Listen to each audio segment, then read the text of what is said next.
And we're back with WSJ Lunch Break. I'm Wendy Bounds. Time for our House of the Week segment. You voted, you decided, and now we're going to tell you who won. Jackie Bischof is right here beside me from the mansion department to run through some outstanding homes.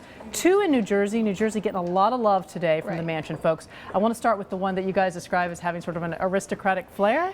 So this home in Englewood was purchased for just under $5 million in 2000. It's on the market for $39 million, and that's probably a result of the attention that the owners paid to the home. It was originally built for a Polish aristocrat, and they have already done a lot of work to the home. There's gold leaf pattern wallpaper, there's antique chandeliers, and the owner calls it a fabergé egg. That's how he describes the home. Okay, so they're not stretching that description. It looks like at all. I mean, I'm looking at these pictures right here. Lots of detail in this home. $39 million for that, 24,000 square feet for your $39 million.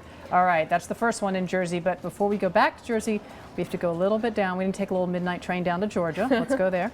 So we have a classic Southern mansion. That's how the owners describe it. It's a 1930s Greek revival style mansion. It's they put about $1 million into restoring and updating the home, including gutting the kitchen, and it's 8,400 square feet on 4.3 acres. Hard to start with 24,000 square feet and then go to 8,400 square feet. I mean, it makes it seem small when that's about what, 4 times the size? Exactly. All right, so that's in Georgia, $1 million into the renovation, and that's on that was last listed for, you said, $1.4 million. A virtual deal, a bargain compared to $39 million. Yeah. Back up to Jersey. Tell us about this one. Okay, so this is a home with already a lot of history. It was originally built in 1822, and it's only been owned by 3 separate families. The first owners had it for 4 generations, and the current owners did a 2.5 year renovation of the home.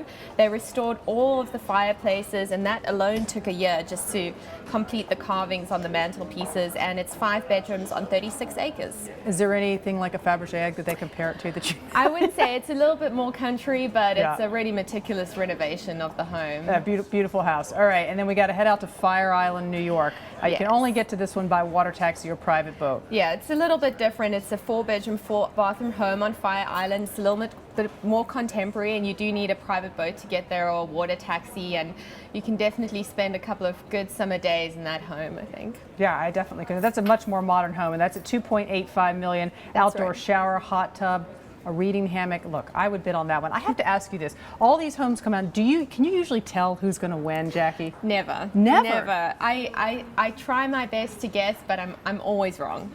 Almost always wrong. Almost. So there's not a pattern. So it's not always the most expensive home. Because in this case, I would guess that how do you get past the $39 million house? So I'm going to guess that one, even though personally I would take that beautiful secluded Fire Island retreat. So who won? My guess would have been Fire Island. Yours would have been Englewood. In fact, the family home in New Jersey that's been around since 1822 was this week's winner. The winner. Right. So it's not a Fabergé egg home, but it's a little more rustic than that. It's a bit of a homestead. All right, you could probably raise chickens and grow your own eggs there. Right. And you know what? You can eat those. You can't eat a Fabergé egg. That's true. Jackie Bischof, thanks so much for being with us. Thanks, Wendy.